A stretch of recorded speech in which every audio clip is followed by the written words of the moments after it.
السلام عليكم ورحمة الله وبركاته.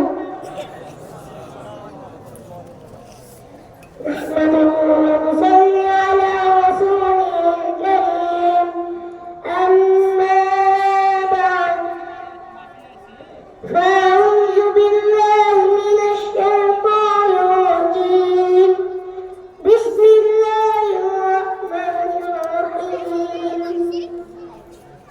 يا أيها الذين آمنوا إذا نودي للصلاة من يوم الجمعة فاسعوا إلى ذكر الله وذروا البيع، ذلكم خير لكم إن كنتم تعلمون. عن أبي هريرة رضي الله تعالى عنه عن النبي صلى الله عليه وسلم أنه قال: إن في الجمعة لصلاة لا يعارضها مسلم يسأل الله خيرا إلا أعطاه الله। সম্মানিত উপস্থিতি, আমি আজ আপনাদের সামনে জুমার দিনের গুরুত্ব কিছু কথা বলবো ইনশাআল্লাহ। প্রথমে হাজিরিন, আমি নিশ্চয় জানি জুমার দিন তারিখ গুরুত্বপূর্ণ। কারণ জামাতে বান্ধবরা জুমার পবিত্র বাইবেল অধ্যয়ন সেই বন্ধুগণ জাহান্নামের আগুনে জ্বলতে পারে।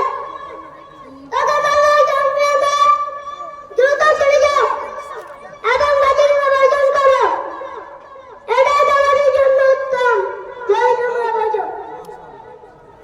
হাদিসে রাসূল সাল্লাল্লাহু আলাইহি ওয়াসাল্লাম বলেন, নিশ্চয় জুমার দিনে এমন একটি সময় আছে,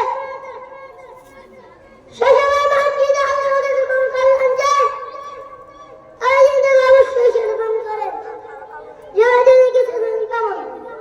1 নম্বরে গোসল করা, 2 নম্বরে মেসেজ করা, 3 নম্বরে উত্তম পরিচ্ছন্ন পরিধান করা, 4 নম্বরে হাতের ব্যবহার করা, 5 নম্বরে আগে মনে করা, 6 নম্বরে জাকাত করা, লবগাম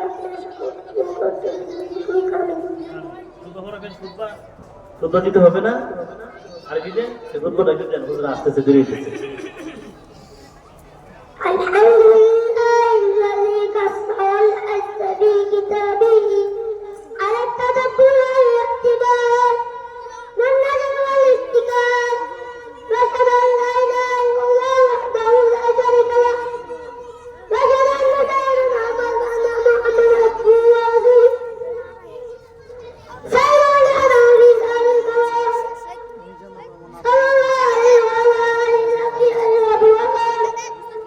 أما بعد، فإن الله تعالى আচ্ছা থাক, আলহামদুলিল্লাহ। ও পারে আলহামদুলিল্লাহ। আর হয়তো বা বোঝা যায় না, কারণ তার স্পিড এত বেশি যে কথাগুলো সে মানে আপনাদের কাছে স্পষ্ট